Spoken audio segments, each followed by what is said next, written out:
Alô, alô. Vamos ajustar aqui, né? Vamos. Está me ouvindo bem? Estou ouvindo bem. Então vamos lá, nós Tá. temos já algumas pessoas que estão entrando aqui. Só baixar um pouquinho Queria. aqui, ficou muito alto. Pronto. Pronto. Você me enxerga bem? Bem, Então tá bom.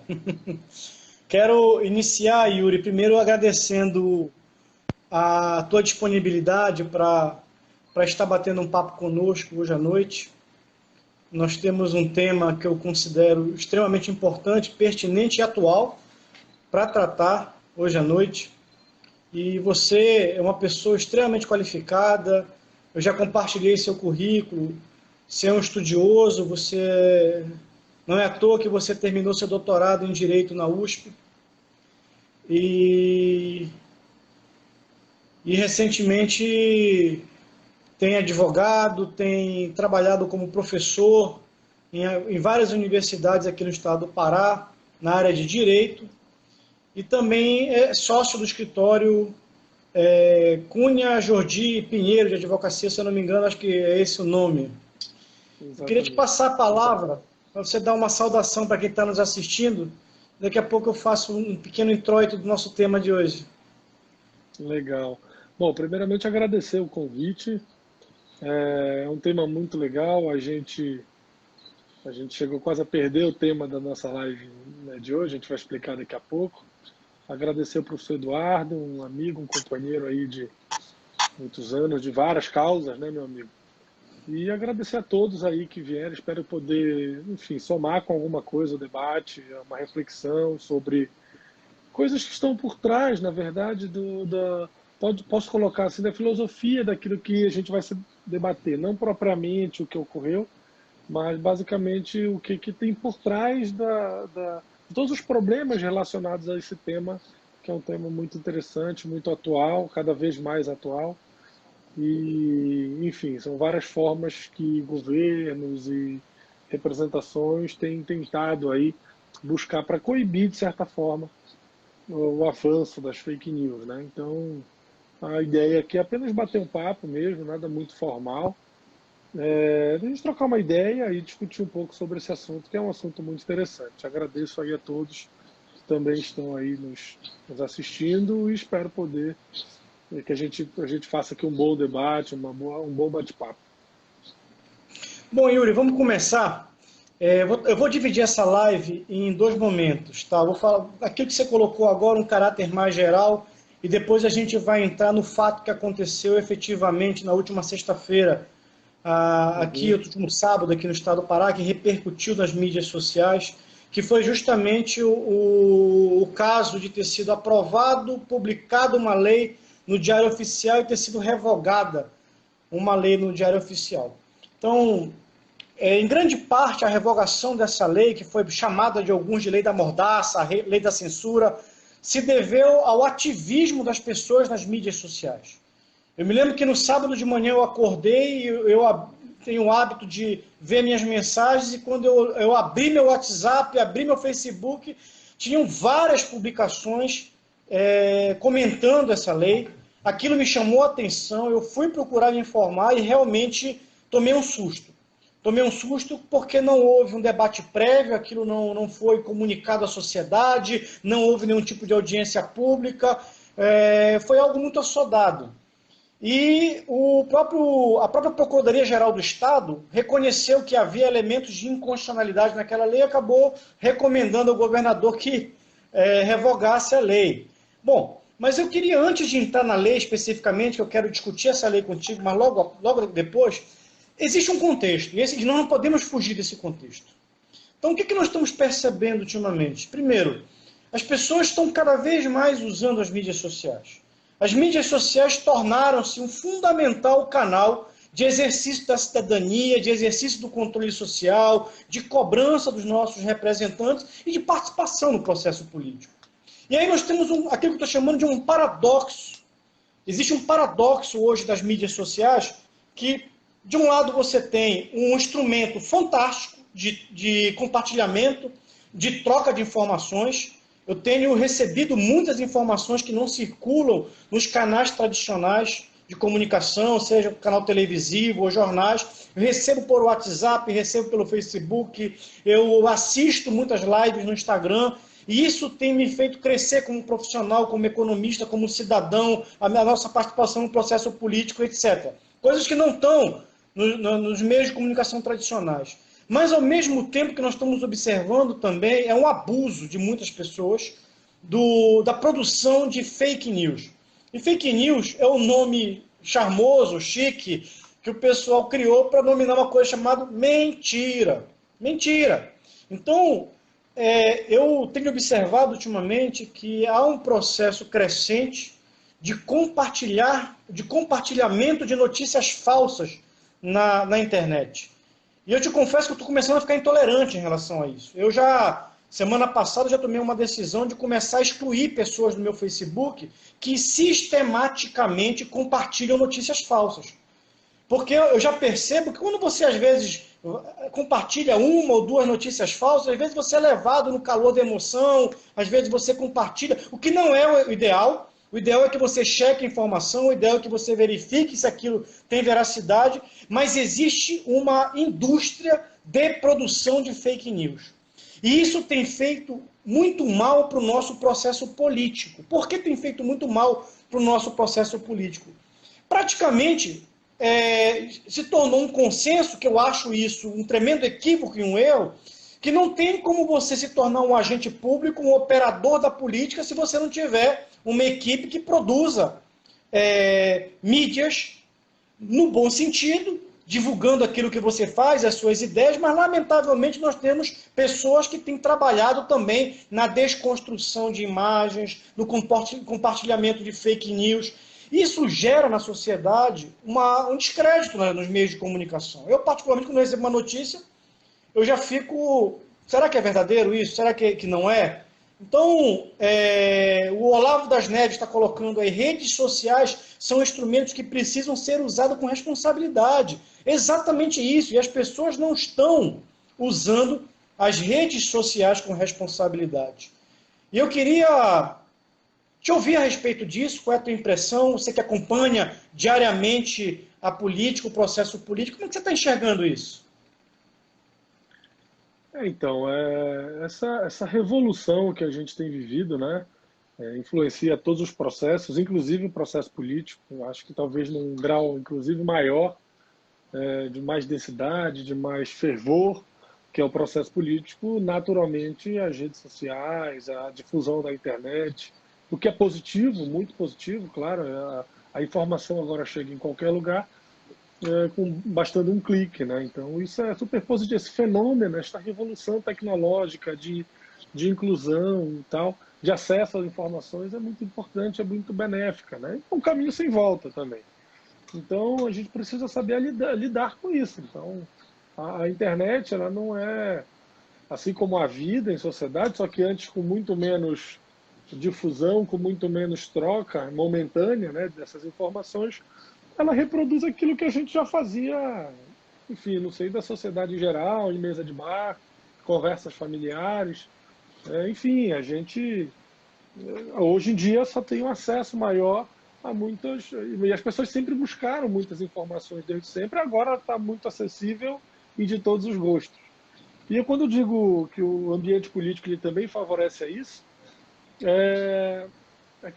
assim, nas nossas discussões calorosas políticas, eu digo nossa como sociedade em geral, a gente tem uma tendência natural de reforçar uma pré-compreensão que nós já trazemos sobre determinada leitura, sobre determinados cenários. Então, todos nós temos preferências, todos nós temos, enfim, afinidades e divergências, e a gente naturalmente tende a reforçar aquele argumento que nunca foi profundo, em média, eu estou dizendo, né? Em média, o debate sempre foi raso, né? O debate político sempre foi raso.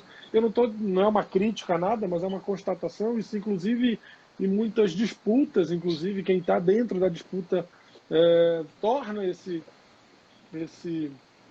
ambiente de discussão mais raso. E hoje em dia a gente quer reforçar esse argumento, né? Então, há uma tendência de difusão de fake news onde a gente acaba sendo tentado a reforçar uma pré-compreensão que a gente já traz sem analisar a fundo, sem aprofundar o debate, sem, enfim, discutir mais e estar disposto a aprender e estar disposto, de fato, a ter uma troca saudável de informações. Então, a internet é um terreno muito fértil para que isso se difunda, né? É de muito fácil difusão e compartilhamento dessas informações. E a gente, assim como aprendeu a lidar com as informações, aprendeu a lidar com acesso a essas informações de maneira fácil, a gente tem que aprender a lidar com os excessos que isso traz, né? Então, eu vejo como a principal, talvez, acho que o principal combate, a principal dificuldade que a gente tem hoje nesse cenário é de como encontrar meios sem ferir princípios fundamentais, e esse é o grande limiar de discussão, assim, como a gente consegue frear essa difusão sem enfrentar, enfim, sem romper e sem desprestigiar princípios e direitos fundamentais de manifestação, de difusão de pensamentos e tal. Então, assim, a gente tem que começar essa luta contra as fake news, ela tem esse contraponto. Então, a gente precisa ter para nos formar, muito cuidado e muita democracia é a palavra, né? Muito republicanismo nesse trato, muito Estado de Direito mesmo no enfrentamento de combate a essas fake news. Então, eu acho que a gente está meio que nesse processo de encontrar um meio termo. E sempre a gente vai estar, ora tendente a abusar de um lado e ora a abusar do outro. Quer dizer, já há um abuso de fake news, já há um abuso de difusão dessas informações, a produção dessas informações ela é muito fácil, muito rápida e de difusão muito rápida. Por outro lado, os caminhos de controle disso não são tão rápidos, ou pelo menos não têm se apresentado tão eficazes. Então, eu acho que a gente está se encontrando hoje num momento de buscar esse limiar, esse ponto, né, central de enfrentamento a este problema que certamente é grave, é muito ruim para a própria democracia, enfim, para tudo, né? Mas também a gente não pode abusar desse poder. Ou seja, é uma necessidade, nós temos que buscar maneiras republicanas e democráticas de controlar isso, mas não podemos abusar desse poder também, porque o remédio demais um remédio numa dose também, além da conta, acaba matando o paciente. Então, é preciso ter muito cuidado com isso, né? E é muito tentador você invocar um poder supremo, um poder, né, moderador, para dizer quem tem razão, quem não tem, o que é fake news, o que não é, o que pode ser veiculado e o que não pode. É tentador para quem detém esse poder querer exercê-lo. E é preciso que nós, como sociedade, controlemos isso. No primeiro momento, pelo menos como mais urgente batalha, né? Lamentavelmente, a política, em vez de virar a arte de quem serve a coisa pública, a res pública, virou agora a arte de quem constrói as narrativas. Exato. Então você tenta construir narrativas e usa muitas vezes as fake news como elemento para construir narrativas e desconstruir, muitas vezes, reputações. Então, é uma linha muito tênue, mas as mídias sociais são um instrumento fundamental para que nós possamos também exercer o controle social sobre os nossos representantes, sobre os nossos governadores, presidentes, deputados, prefeitos, políticos, etc.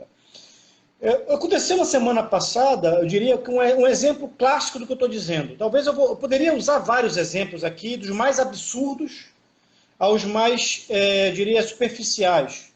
Fake news que muitas vezes causam tragédias, causam mortes, causam perdas de vidas, porque difundem informações inverídicas, que levam muitas vezes as pessoas a tomarem atitudes equivocadas. Por exemplo, as fake news sobre a vacina, que você não poderia tomar vacina porque causava esse tipo ou aquele outro tipo de reação. Mas semana passada o estado do Pará viveu, eu diria, uma semana muito conturbada politicamente. Nós tivemos primeiro o início da semana com a aprovação daquele empréstimo de 500 milhões de reais por parte, autorização da Assembleia Legislativa por empréstimo de 500 milhões de reais por parte do governo do Estado.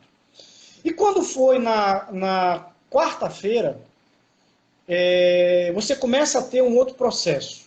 Eu me lembro que eu acordei também de manhã na quarta-feira, fui ver meu WhatsApp e estava lá várias matérias, mensagens, templates, dizendo que os respiradores que haviam sido comprados pelo governo do estado do Pará não funcionavam.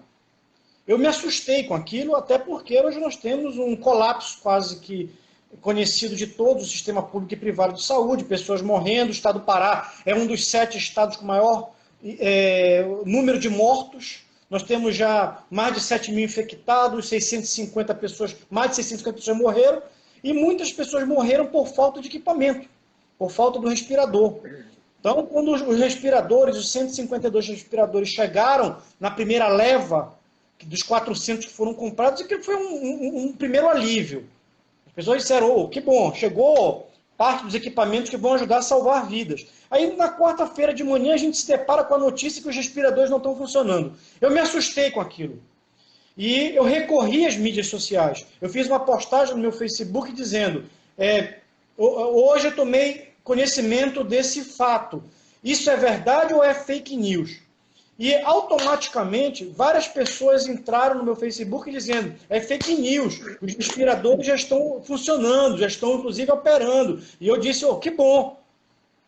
E há relatos de pessoas que compartilharam inclusive Twitter da Secretaria de Saúde, dizendo que os respiradores já estavam funcionando, estavam em operação, mas nós tivemos nos dias seguintes outras informações, até que o próprio governador do estado, em função de toda a repercussão nas mídias sociais, publicamente admitiu que havia problema com os respiradores, que havia uma falha técnica e os respiradores não tinham sido adequadamente instalados por algum problema de falha técnica, de manual de instrução, que até hoje eu não sei dizer o que é. Então, esse é um exemplo de como a mídia social ela pode ser usada para o bem e para o mal, para exercer o controle social, mas para propagar fake news.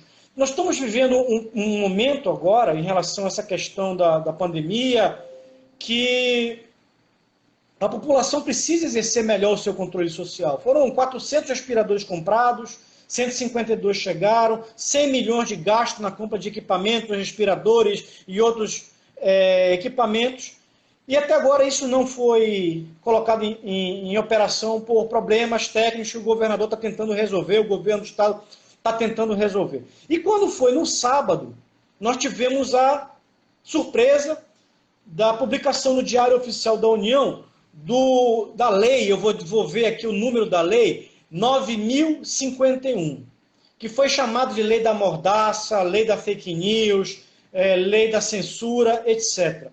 E essa lei surpreendeu todo mundo. Eu me surpreendi e quando eu li a lei, eu me assustei. E fiz um comentário no Facebook. E algumas pessoas vieram e disseram, não, nós precisamos combater a fake news.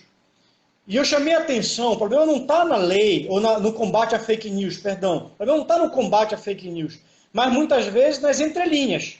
Porque às vezes você querendo combater a fake news, você pode abrir um precedente para cercear a liberdade de expressão. Como é que você viu isso? Como é que você enxergou isso? Qual é a tua opinião em relação a essa lei que foi promulgada e foi revogada? Então, a lei tinha diversas inconsistências, vamos colocar assim, né, reconhecidas pela própria PGE logo depois que repercutiu o fato. Mas eu também acordei de maneira assustada, né, com o conteúdo da lei. E assim, a primeira evidência, até que a gente conversou a respeito, você me mandou também, assim que a gente, logo no sábado de manhã, no conteúdo, né, o mérito da lei.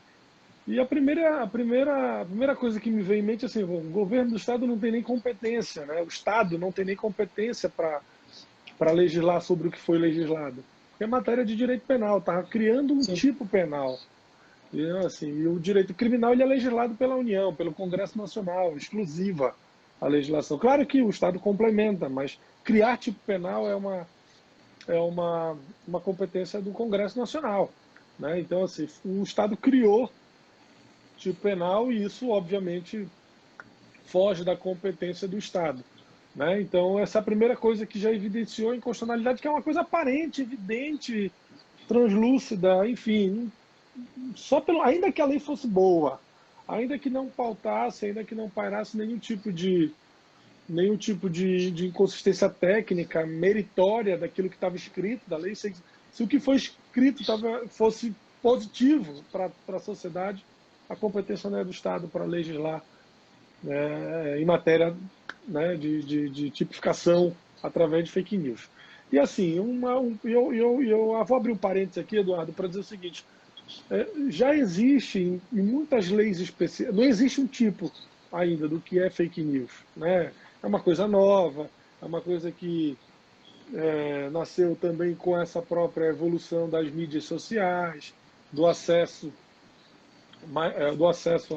à informação de maneira mais fácil através de um clique no celular, mas várias leis especiais já podem tipificar, já tem a tipificação de algo relacionado ao que na origem é uma fake news, né?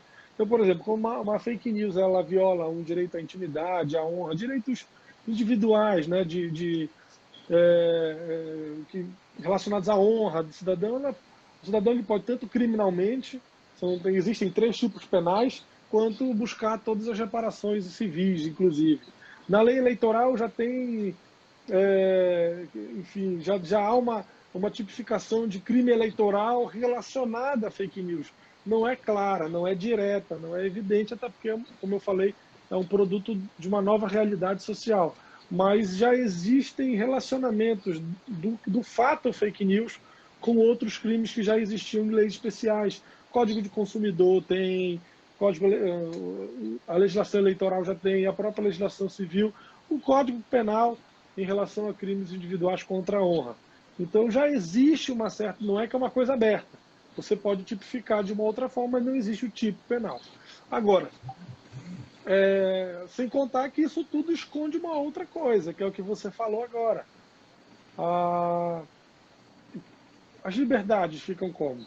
Ou seja, nesse caso dos respiradores, que no começo era uma mentira, a própria CESPA, eu vi um tweet que a própria CESPA confirmou que estavam funcionando, depois veio um vídeo do Helder dizendo que não estava funcionando, que foi enganado pelo fabricante, enfim. O que é fake news nesse processo, entende? Até quando? Como é que a gente vai identificar isso antes? Perfeito. E outra, como criminalizar fulano e não ciclano? Como criminalizar, entre aspas, quem gera e quem reproduz? Quem está de boa fé? E quando não é muito fácil essa identificação, como foi o caso dos respiradores? Então isso fica muito complicado de você identificar, ainda mais no momento que nós estamos vivendo, onde não existe certeza científica sobre isso, né? Então existe, apesar de haver uma boa parcela, uma grande parcela que defende um certo tipo de enfrentamento para esta pandemia, mas existe também gente que não é de se descartar, que defende, apesar de minoritária, absurdamente minoritária, mas existe gente de gabarito defendendo outro tipo de enfrentamento, até porque nós temos problemas que são também consequência da pandemia. A questão econômica é uma questão importante de ser destacada. E como fazer? Não existe uma certeza científica, exata, unânime para isso. Então, o que é fake news, o que não é nesse processo? Então, é muito difícil você simplesmente deixar a cargo de alguém cuja legitimidade é duvidosa para tal, né? Para tal, dar chicotada em quem reproduz notícias que não são de acordo com aquilo que você defende, aquilo que você acredita, ou aquilo que você representa, né? Aquilo que você representa.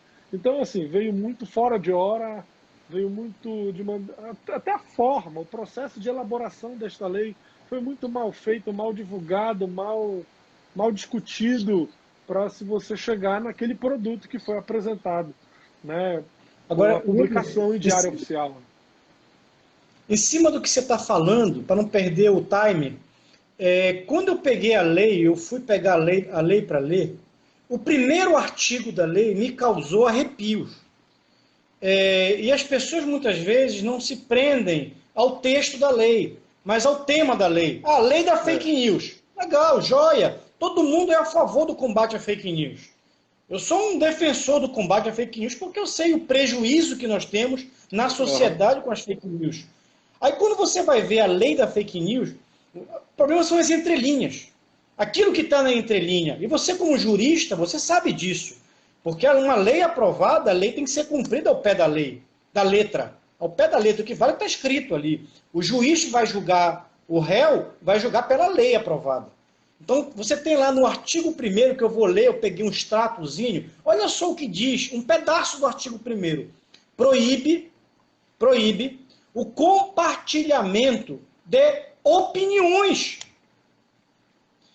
com o objetivo de causar constrangimento a pessoas físicas e jurídicas. O que é uma opinião que constrange uma pessoa física ou jurídica? Eu tenho uma opinião... Qual é a opinião que vale, né? Pois é, eu tenho uma opinião contrária ao governador, eu achar que o valor de compra dos aparelhos respiratórios está muito elevado, se eu disser que o valor ainda não é um valor definido, porque uns falam 250 mil, mas eu já andei pesquisando, o valor seria 126 mil. Então, você chegar e dizer, olha, o governo do estado, o governador, pagou um preço muito elevado, bem acima. Isso é constrangimento? Isso é gerar constrangimento? Ou as compras sem licitações, você questionar as compras sem licitações, ou o valor da cesta básica que foi comprada pelo governador de R$ 138, que depois ele voltou atrás, que nós fomos, inclusive eu e minha esposa, no supermercado, verificar o valor de uma cesta básica com aqueles itens, dava R$ 38, em vez de 138. Então você expressar isso numa mídia social, isso é crime? Isso passa a ser crime? Ou seja, nós estamos sendo cerceados no nosso direito como cidadão de opinar. Então, não é perigoso isso? Muito, muito. Independente da competência de quem elaborou isso. Ou seja, ainda o reverso do que eu disse, ou seja, o complemento do que eu disse também funciona. Ou seja, ainda que o Congresso Nacional, de maneira competente em termos de competência mesmo para legislar sobre, fizesse uma lei com o mesmo teor, estaria evidentemente inconstitucional por ferir esse tipo de princípio e liberdade. Ou seja, que tipo de... o que dá a entender é que algo foi elaborado para legitimar outras práticas que não aquelas que a sociedade concorda, que a sociedade controla, pelo menos, né? Então, acho que foi um bom exemplo de benefício que as redes sociais trazem, é um combate, ou seja, foi imediata. Feita que repercutiu no dia seguinte à publicação, num sábado já houve a resposta imediata, o constrangimento imediato de algo que estava evidentemente mal elaborado, dizer o mínimo, né? Até porque, para dizer no mínimo, estava mal elaborado e teria consequências obviamente muito danosas para o exercício de opinião, de controle estatal, de manifestação, se a gente trouxer para uma esfera individual, de direito individual, de uma opinião, de manifestar uma opinião e de levantar o debate sobre o que quer que seja, né? É muito perigoso, inclusive, esse tipo de teor.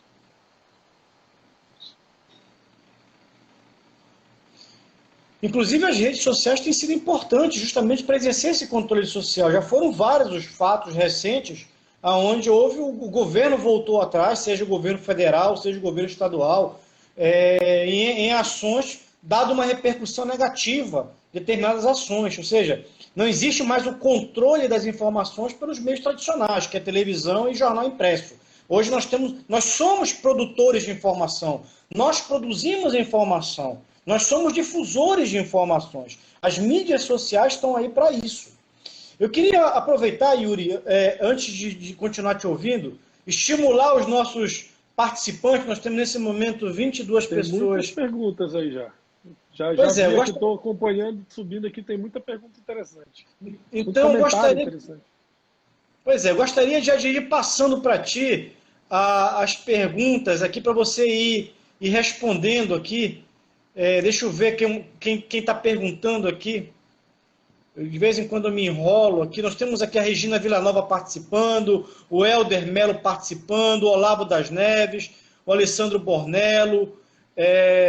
Tem gente que não consigo identificar. Flávio Souza.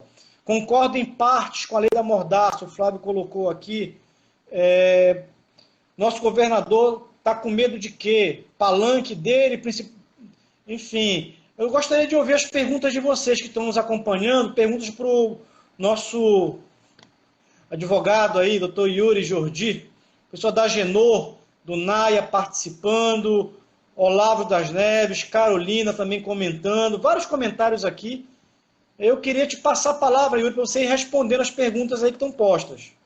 Eu peguei uma aqui, me chamou a atenção uma pergunta do Alessandro Bonelli sobre o Marco Civil da Internet. O Marco Civil da Internet é uma lei que já não é tão nova, né? Salvo engano, de 2012, 2014, por ali. 2014, perdão, 12 não, 14, 15, por ali.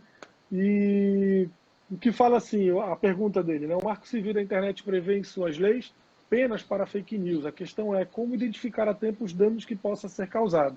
Alessandro, assim, o Marco Civil da Internet é uma regulamentação civil, ela não cria tipo penal. Ela prevê todas as formas de indenização e responsabilização civil, né, para quem difunde, na verdade, como um todo, né, internet, não somente fake news, mas postagens que possam gerar danos, né, possam ferir princípios, honras individuais, você pode responsabilizar. Quem é responsável por tal? Qual a responsabilidade de um provedor da internet? Qual o papel das empresas? Instagram, Google, Facebook, YouTube, Twitter, enfim. Qual a responsabilidade dessas empresas que difundem esses pensamentos, né? Que são meios, o Marco Civil da Internet ela veio para tornar isso mais claro, os limites de responsabilidade para esse tipo de atividade. Então, em relação aos servidores de internet, porque muitas vezes também você consegue, isso é muito difundido, no Twitter tem muito, no Instagram tem muito, no Facebook um pouco menos, mas também tem muito, perfis fakes. Então você não consegue identificar, eu monto um perfil fake meu, né, vou numa lan house, não tem controle nenhum, apesar de o Marco Civil trazer esse controle, ou seja, você tem que identificar qual é o IP, qual é o computador e que horas foi postado tal coisa, só que você vai numa lan house, numa periferia de Belém, você não consegue identificar, não tem esse controle, a lan house não consegue identificar, você não consegue responsabilizar a lan house, porque muitas vezes ela ali funciona de maneira muito precária, muito doméstica, então assim, acaba fugindo um pouco, né? Mas você faz um perfil fake, faz uma postagem, uma fake news qualquer, ou uma postagem danosa a alguém, e a pessoa foi ofendida, pode pedir a responsabilização.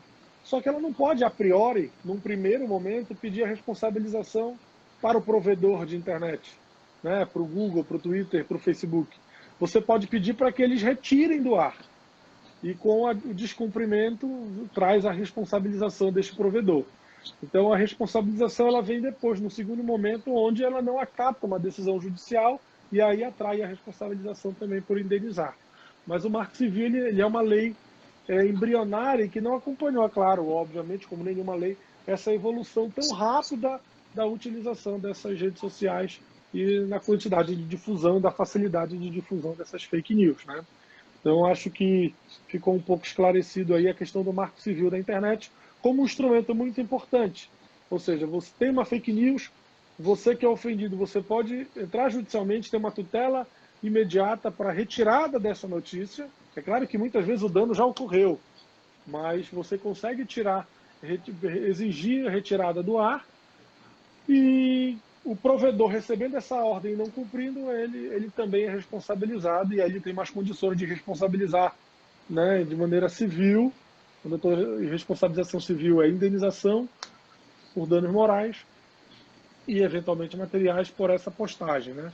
Mas se o provedor cumpriu e o estrago já foi feito, só cabe pesquisar quem foi de fato que gerou, né, que postou aquela fake news ou aquela notícia danosa.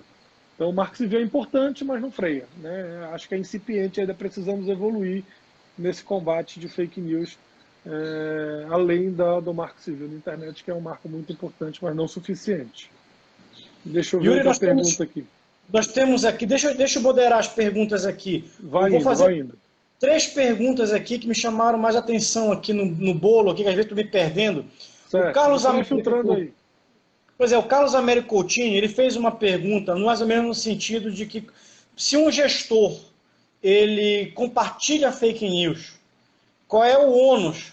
Qual é o crime que pode ser imputado? Qual é a pena? Qual é a penalidade?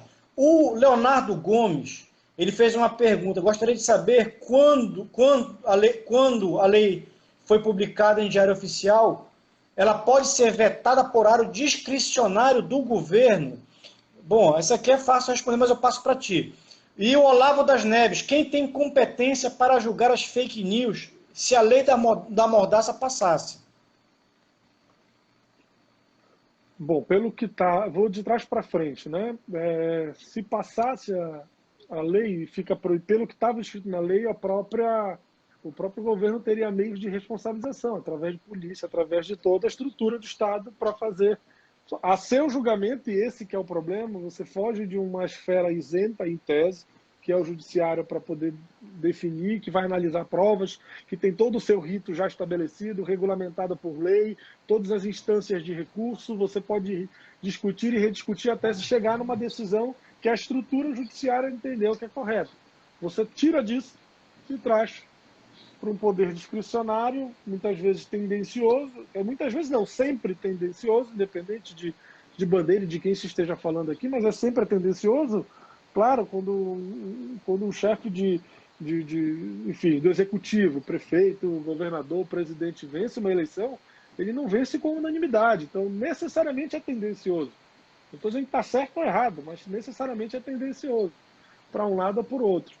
Então, você tira de uma esfera isenta, e o poder isento para isso deve ser o judiciário, por ter toda a sua estrutura de regulamentação, já regulamentada, de rediscussão de matérias e abusos, etc., para a esfera do executivo, que é totalmente tendencioso, ou seja, é quem está passível da crítica. Então, é muito perigoso, perigosíssimo isso, perigosíssimo, né? A segunda, eu estou indo de trás para frente, então de quem seria a competência seria do próprio executivo, pelo que estava determinado lá, na lei, né? A segunda pergunta do meio, já até esqueci, Eduardo, me lembra aí de novo. Era do Carlos Américo. Qual seria a imputação do gestor que compartilha fake news? Essa foi a primeira pergunta. Primeira. Aí é uma coisa que não estava regulamentada, porque essa lei não foi feita para essa ocasião, né? Mas responsabilizado da mesma forma que qualquer cidadão comum, né? Pode ser tipificado como crime, dependendo da especialidade que for incluída essa legislação, essa distribuição, né? Essa difusão essa postagem com fake news. E aí vai depender da lei especial que foi enquadrada a situação em concreto. No caso, né, se for uma fake news relacionada à pandemia, que é o que nós estamos vivendo hoje, tem uma regulamentação no Código Penal, e aí é interpretação, tá? Porque a lei, o Código Penal não previu isso para fake news. Mas quando você atenta contra a saúde pública e tal, você tem um tipo penal específico para aquilo, né? Então, uma fake news, dadas as circunstâncias de hoje, né, no tipo penal de atentar contra a saúde pública, moléstia grave, etc. É possível, né? Aí é uma interpretação que cabe discussão. Se fosse em questão eleitoral, um governante qualquer na questão eleitoral, existe tipo eleitoral, tipo específico para esse caso, nas eleições. Então, depende de que esfera, de que legislação especial foi enquadrada. Ele responde normalmente, né? Como qualquer cidadão, garantido, obviamente, os seus foros privilegiados que ainda tem, mas a responsabilidade ela é a mesma, né? A não ser um tipo penal também que seja definido especificamente para aquele cargo. Tem crimes que só o presidente comete, tem crimes que só o governador comete, tem crimes que só o prefeito comete. Então, pela própria natureza do cargo. Então, definidas as esferas de competência de julgamento, o enquadramento é simples, é normal, com todos os, claro, todos os direitos de defesa assegurados. E a outra pergunta, não sei se ficou claro, Eduardo, mas... Tem uma pergunta que está sendo recorrente aqui. Tem uma pergunta recorrente aqui. O Olavo das Neves, a Luíse, e mais outras pessoas perguntaram quando é o próprio governo que compartilha fake news. E aí, a pergunta para você. Aí é crime relacionado... Sabe quem é o governo? Então, O Helder Quem Mello responde... fez uma pergunta agora há pouco, se o Ministério Público do Estado do Pará estava sendo omisso nesse exercício de controlar as ações do governo. O governo tem todas as suas estruturas voltadas para ter os controles de constitucionalidade, legalidade e legitimidade dos seus atos. E ele pode, inclusive, revogar os seus atos, ele tem esse poder, né? No caso de uma lei que foi promulgada e tal, ela foi revogada. Não sei se já foi, mas ela deve ser revogada. Vetada, não, porque já tinha sido sancionada e não cabe mais veto. O veto é antes da publicação. Quem veta é o chefe do executivo, né? Quem tem o poder de vetar é o chefe do executivo. Até porque não se origem dessa lei. Não sei se saiu do gabinete do... Porque assim, o processo legislativo ele é bem complexo. Muitas vezes quem assinou a proposta foram deputados, 2 deputados, né, que assinaram a proposta. Nasceu formalmente do legislativo. Só que ela pode ter vindo de origem do executivo, pegado... Estou dizendo que foi, mas muitos projetos de lei são gerados do executivo, até porque o executivo tem toda a estrutura de consultoria, de técnica em cada área para poder propor as leis. O legislativo regulamenta, né, propõe alterações do jeito que quiser, o legislativo é livre para isso, tem os seus controles internos, esse projeto PASMES passou pela Comissão de Constituição e Justiça da ALEPA, foi aprovada à unanimidade pela comissão da ALEPA e foi, ou seja, teve um primeiro rito de constitucionalidade na ALEPA, foi aprovado. Foi para o Executivo, que passa pelo segundo rito. Agora me chama a atenção de uma coisa, Yuri. Me chama a atenção de uma coisa. Ou seja, o projeto, eu não sou advogado, eu não estudei direito. Claramente, numa pesquisa rápida que a gente faz aqui no Pai dos Burros, o Google hoje, a gente consegue descobrir que existe um forte elemento de inconstitucionalidade nessa lei. Como é que passa numa Constituição de Comissão de Justiça da Assembleia Legislativa e eles não observam que existe uma inconstitucionalidade? Pior, isso vai para o governo do Estado. O governador sanciona a lei sem que haja ninguém que faça a leitura prévia. A Procuradoria-Geral do Estado se manifestou a posteriori, dizendo que havia elementos de inconstitucionalidade. Ou seja, esse rito foi totalmente atropelado, não foi? Assim, o pior é que não, ele seguiu normalmente. A PGE, em tese, ela não tem a competência de alegar, de analisar previamente. Ela pode, claro que numa relação institucional, ela pode se estabelecer, mas em tese não, ela não tem essa competência a priori de analisar previamente todos os projetos de lei. A PGE é a advocacia. Não, mas peraí. Agora, mas vamos lá. Deixa eu só comentar uma coisa. Se eu sou governador do Estado e me chega um projeto da Assembleia Legislativa para eu assinar, um projeto com 12 linhas, eu submeto a um parecer da Procuradoria-Geral para a Procuradoria-Geral se manifestar em relação àquilo que eu vou assinar. Assim, o governo do Estado tem essa estrutura para fazer análise, né? Tem as suas consultorias internas, tem os seus procuradores jurídicos para fazer esse tipo de análise. Obviamente que é possível ser remetido à PGE para fazer também essa análise preliminar. O que não foi feito, né? Certamente não foi feito. Não sei se foi. Mas necessariamente o ato administrativo, isso a gente pode falar, nessa estrutura toda, o governador faz a segunda análise de constitucionalidade de qualquer projeto de lei. Aliás, uma das justificativas para vetar é a inconstitucionalidade aparente. Então, vem um projeto de lei aprovado pela Comissão de Constituição e Justiça, aprovado unanimemente pela Assembleia Legislativa, o governador, o executivo em geral, ele tem competência para vetar sob justificativa de inconstitucionalidade, né? Então, é um duplo controle de constitucionalidade feito no projeto de elaboração legislativa. Uma na própria casa, a outra antes da sanção pelo próprio Poder Executivo. Então, falhou 2 vezes, já que essa inconstitucionalidade ela é evidente, ela não tinha, assim, era muito aparente, muito evidente, não há o que discutir. E a própria PGE, no dia seguinte, também reconheceu isso. Então, falhou 2 vezes no controle de constitucionalidade da elaboração dessa lei. O Pedro Leles perguntou aqui se os envolvidos podem responder por algo. Eu acho que isso é simples responder. Eu acho que não cabe imputação a nada, a lei foi revogada. Eu acho que está dentro do campo do poder discricionário, do poder legislativo. Não houve materialidade de prejuízo nenhum, não é isso?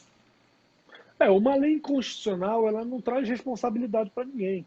Ninguém é responsabilizado por elaborar uma lei inconstitucional. Até porque, se a gente fosse no fio da linha responsabilizar todo mundo que teve participação na elaboração, todos os 41 deputados, o governador, mas não cabe responsabilização, porque a inconstitucionalidade ela pode ser analisada preliminarmente, através da elaboração da LEPA e executivo, e depois judicialmente, ou seja, se o governo do Estado teimasse e dissesse, não, está valendo, não vamos revogar nada, vai continuar, qualquer um legitimado, obviamente, não é qualquer um que pode, mas poderia arguir a inconstitucionalidade dessa lei no judiciário e certamente passaria. O Helder Melo colocou aqui dizendo que o ato é nulo de origem. É verdade, Helder. Se o projeto é lei inconstitucional, ele é nulo de origem. Você tem todo... Na verdade... E o governador exerceu o princípio de autotutela, né? Na verdade, ele só é nulo de origem se o judiciário declarar inconstitucionalidade para todo mundo. Né? Só rapidinho, só para deixar isso claro. Digamos que a lei passasse, fosse aprovada, sancionada e não fosse revogada, estivesse valendo. E a gente aqui, nessa opinião, manifestando a nossa opinião sobre o caso, fôssemos presos por conta dessa proibição. Eu e Eduardo. Né? A gente reclamando aqui, dizendo que a lei é inconstitucional e tal. A gente fosse preso. Então a gente ia para a justiça e ia pedir a declaração inconstitucional para nós. Mas a polícia poderia continuar fazendo isso para outros, mas a inconstitucionalidade para nós. É o que a gente chama de controle difuso de constitucionalidade. Eu, no meu caso, peço inconstitucionalidade para o meu caso. Eu vou para o judiciário dizendo, não, por quê? Porque essa lei é inconstitucional. O judiciário vai declarar inconstitucional para mim, mas ela continua valendo. Entende? Até que seja feito um controle de constitucionalidade concentrado, né, com efeitos para todo mundo, que aí só alguns legitimados poderiam entrar. Né? Aí, declarando a inconstitucionalidade genérica da lei, ela é nula. Aí sim ela é nula desde o início. Bom, nós estamos chegando no limite. Sabes que o Instagram tem um limite de 1 hora de live. Nós já estamos com 50 minutos. E eu queria te fazer uma última pergunta. Quero agradecer a todos que estão participando aí. Olavo das Neves, Gabriel... acabei de ver a Carminha, que é paraense, está morando lá em Curitiba, Helder de Paula, Catete, Pastor Estélio, enfim, uma série de pessoas estão participando da live. Mas eu quero te fazer uma última pergunta. Esse projeto ele teve origem em 2 deputados. O deputado Igor Normando, do Podemos, e a deputada Dilvandra Faro, do PT. Esse projeto teve origem nos 2 deputados e foi para a Comissão de Constituição e Justiça.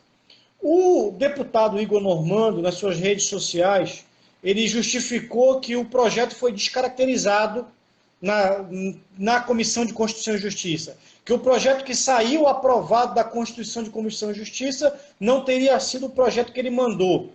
E ele reconheceu que havia elementos de inconstitucionalidade no projeto. Entretanto, ele enfatizou que ele vai dar entrada num novo projeto, tentando criminalizar as fake news. Qual é a tua opinião em relação a isso? Quais são os cuidados que nós precisamos tomar como sociedade? Perigoso. Eu confesso que eu tenho medo pelo abuso que a bandeira pode né, se transformar. Ou seja, você delegar para alguém do executivo que é passível de críticas a todo dia, a todo momento, independente se está errado, mas é passível de críticas e é positivo que isso ocorra.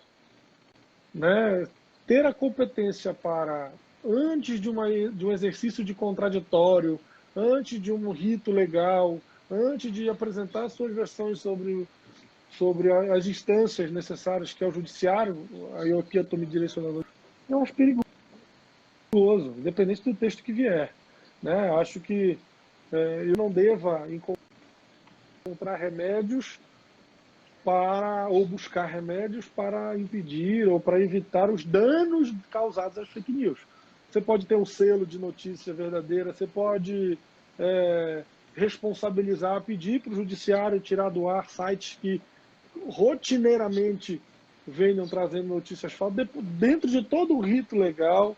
Você pode criar um grupo de trabalho, uma vinculação mais direta com o judiciário, para que o judiciário interfira de maneira mais eficaz na difusão de fake news, sempre que provocado.